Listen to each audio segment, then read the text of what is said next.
Hey, Vincent here. I know, you're thinking the ear guy. Well, I did a few other things as well. Ever hear of Starry Starry Night? Yeah, I know, but I'm eternally the ear guy. Well, let me tell you something. Let me tell you how this really happened. I mean, it was because of Paul. It was definitely Paul's fault.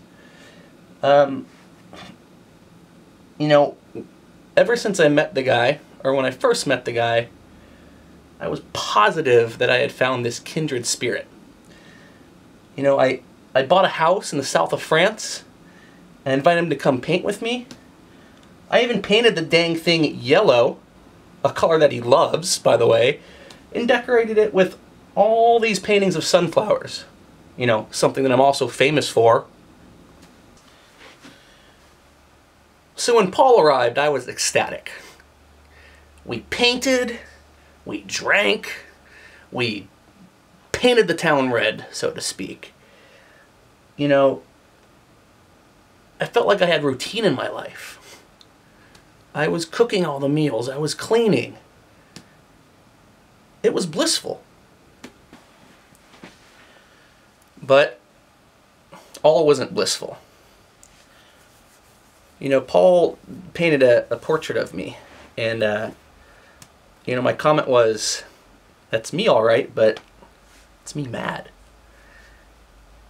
And thinking back, I think that was a little, almost like a prophecy.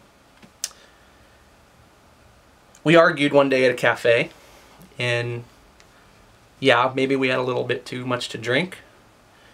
But, you know, Paul's always saying, like, oh, paint from the imagination. You know, you use too many sources. And I got tired of hearing it. So we argued, and I threatened him with a razor.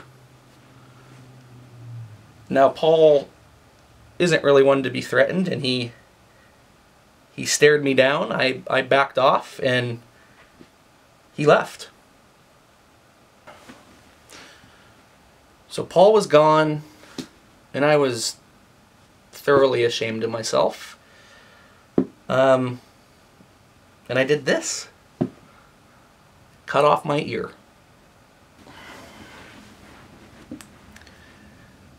Now, this experience obviously had a profound impact on me. And you know, when I think about it, I think it may have produced some of my best work. I know everybody knows me for Starry Starry Night. Everybody knows me for the sunflowers. Everybody knows me for that bedroom painting I did. But I also did 40 self-portraits.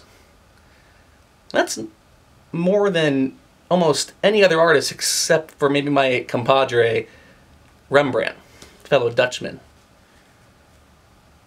You know, if you compare my portrait of myself with where I'm wearing a straw hat to the one I did after I did this portrait with a bandaged ear, there's some real difference there. And there's some real expression. And there's some real feeling. So my painting, my portrait with the bandaged ear, really shows some self-revelation on my part. I was sad. I was unhappy. I am unhappy. So what I tried to do was concentrate all the agony, all the pain I was feeling, you know, after this experience with Paul, and now my ear. I wanted to concentrate it all on the eyes. Now Monet, sure you've heard of Monet, came a little bit before me. He did a lot of cathedrals, but to me, I paint the eyes. But you know what? I prefer painting eyes to cathedrals, because there's something in the eyes that you can never find in the cathedral.